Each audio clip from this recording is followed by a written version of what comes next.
Hello everyone, welcome to another video. Myself सी अंकित जैन और इस वीडियो में हम एनालिसिस करने वाले हैं ईकेआई एनर्जी के शेयर प्राइस के फॉल के बारे में।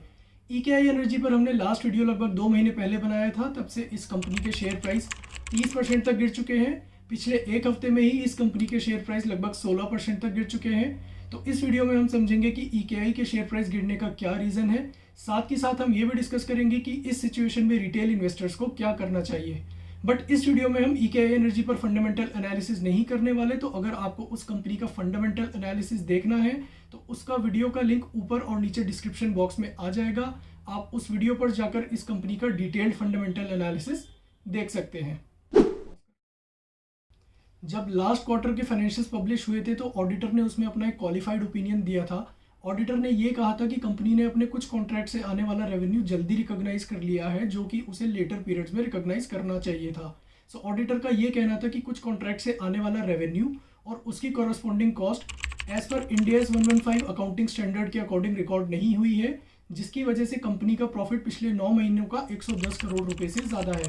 तो ऑडिटर का ये कहना था कि वो रेवेन्यू और उसके कॉरस्पॉन्डिंग कॉस्ट उन्हें लेटर पीरियड में रिकॉग्नाइज करनी चाहिए थी एज पर इंडियाज 115।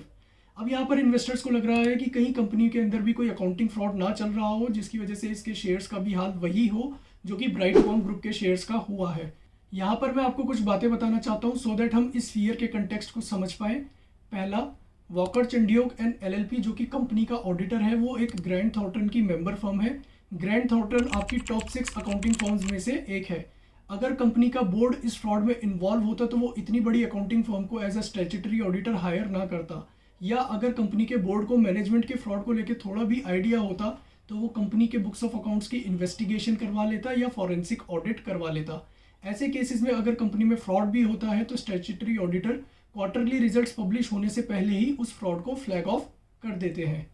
दूसरा, ब्राइटकॉम ग्रुप के केस में सेबी ने उस पर फ्रॉड के चार्जेस लगाए हैं। सेबी ने उसके अगेंस्ट एक्शन इनिशिएट किया है, जबकि ईकेआई एनर्जी के केस में ऑडिटर्स ने केवल ये बोला है कि रेवेन्यू रिकॉग्निशन के टाइमिंग का मिसमैच है। सो एसेंशियली ऑडिटर यहाँ पर ये नहीं कह रहा कि कंपनी ने फेक रेवेन्यू रिकॉग्नाइज करा है to inflate their numbers. Auditor यहाँ पर ये कह रहा है कि कंपनी ने बस वो रेवेन्यू थोड़ा जल्दी रिकॉग्नाइज कर लिया, बट वो कंपनी का जेन्युइन रेवेन्यू है। अगर आपको हमारा कंटेंट अच्छा और इन्फॉर्मेटिव लगता है तो चैनल को सब्सक्राइब कीजिए और रेगुलर अपडेट्स पाने के लिए बेल नोटिफिकेशन पर क्लिक कीजिए। तीसरा, कंपनी ने इस पर अपनी क्लैरिफिकेशन में ये भी कहा है कि कंपनी अपने लॉयर्स एंड प्रोफेशनल्स के साथ मिलकर कस्टमर से होने वाले कॉन्ट्रैक्ट्स को मॉडिफाई कर रही है सो दैट आगे जाके ऑडिटर्स का उस पर कोई क्वालिफाइड ओपिनियन ना आए और ऑडिटर्स उसके अकाउंटिंग पॉलिसी से सेटिस्फाई हो जाए। इसके अलावा कंपनी ने प्रोटिविटी को अपना एज एन इंटरनल ऑडिटर भी सिलेक्ट करा है। प्रोटिविटी एक रिनाउंड फर्म है इंटरनल ऑडिट के लिए। सो गोइंग फॉरवर्ड कंपनी के इंटरनल कंट्रोल्स और भी ज़्यादा स्ट्रॉन्ग होने वाले हैं, जिससे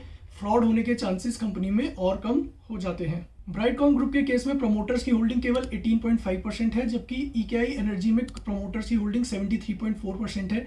ये आपको दिखाता है कि promoters are heavily invested in the company. तो अगर कल को कंपनी में कोई फ्रॉड निकल के आता है जिसकी वजह से कंपनी के शेयर प्राइस गिरते हैं तो उसमें प्रमोटर्स को भी काफ़ी ज़्यादा नुकसान होगा। In my opinion fear of fraud is the reason जिसकी वजह से कंपनी के शेयर्स के प्राइस लगातार गिर रहे हैं, बट लार्जली ये फियर अनजस्टिफाइबल है। अब यहाँ पर समझते हैं कि रिटेल इन्वेस्टर्स को ऐसी सिचुएशन में क्या करना चाहिए। यहाँ पर दो बातें हो सकती हैं। पहला, या तो मेरा ओपिनियन और एनालिसिस गलत होगा और कंपनी के अंदर कोई अकाउंटिंग फ्रॉड होगा। अगर ऐसा होता है तो कंपनी के शेयर्स ब्राइटकॉम कंपनी के शेयर्स की तरह काफ़ी तेज़ी से नीचे गिरेंगे। दूसरा, कंपनी में हो सकता है कोई अकाउंटिंग फ्रॉड ना निकले और जो लोगों का इन्वेस्टर्स का फियर है वो अनजस्टिफाइबल हो। उस केस में आपको कंपनी में इन्वेस्ट करने की ये काफ़ी अच्छी अपॉर्चुनिटी है। आप करंट मार्केट प्राइस पर कंपनी में इन्वेस्ट कर सकते हैं। यदि आप कंपनी में ऑलरेडी आपने कंपनी के शेयर्स खरीदे हुए हैं, आप एग्जिस्टिंग इन्वेस्टर्स हैं, तो आप और शेयर्स खरीद के अपनी कॉस्ट को एवरेज डाउन कर सकते हैं। मार्च 2023 क्वार्टर के रिजल्ट्स आने के बाद ये क्लियर हो जाएगा ऑडिटर की कमेंट्री से कि कंपनी में कोई फ्रॉड है या नहीं। और अगर कंपनी में कोई अकाउंटिंग फ्रॉड नहीं निकलता तो इन माई ओपिनियन इस कंपनी का शेयर काफ़ी तेज़ी से ऊपर जाएगा। अगर आप रिस्क ले सकते हैं एज एन इन्वेस्टर तो आप करंट मार्केट प्राइस पर कंपनी के शेयर्स खरीद सकते हैं। ऑल्दो इसमें आपका एक कैलकुलेटेड रिस्क है, क्योंकि अगर कंपनी में कल को फ्रॉड निकलता है तो कंपनी के शेयर प्राइस काफ़ी तेज़ी से नीचे गिरेंगे। अगर आप इस सिचुएशन में रिस्क नहीं लेना चाहते और अगर आप रिस्क फ्री इन्वेस्टमेंट करना चाहते हैं तो आप मार्च 2023 क्वार्टर के रिजल्ट्स आने का वेट कीजिए। अगर उसमें ऑडिटर का कोई क्वालिफाइड ओपिनियन नहीं आता तो आप कंपनी के शेयर्स में इन्वेस्ट कर सकते हैं।